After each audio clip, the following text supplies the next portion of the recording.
Nous sommes Anonymous. Bayonne. Un abbé devant le tribunal pour des attouchements présumés sur son neveu.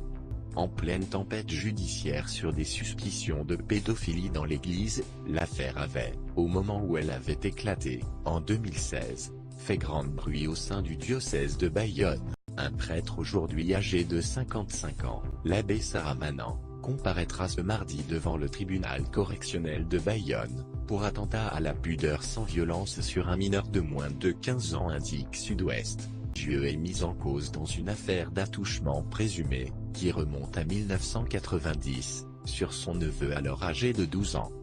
C'est la mère de la victime qui a finalement porté plainte 16 ans plus tard, en avril 2016.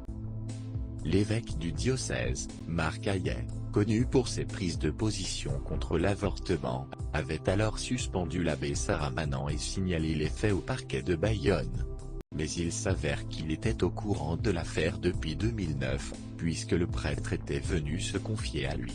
Il avait expliqué en 2016 ne pas avoir saisi la justice plus tôt car la famille n'était pas prête mais qu'il ne s'agissait en aucun cas de protéger le prêtre ou l'institution.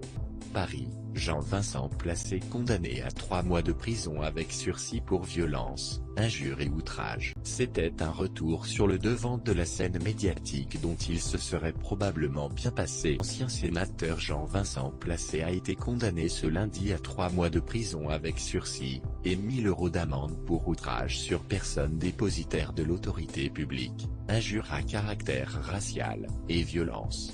Dans la nuit du 4 au 5 avril, l'ancien secrétaire d'État avait été interpellé ivre à la sortie d'un bar du quartier latin à Paris dont il venait d'être expulsé.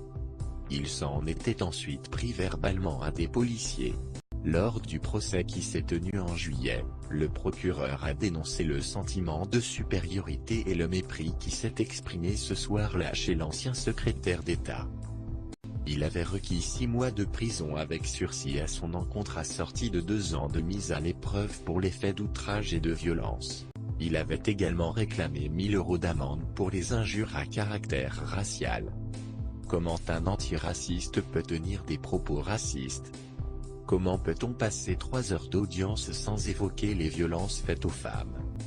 Fin des infos du jour, à bientôt.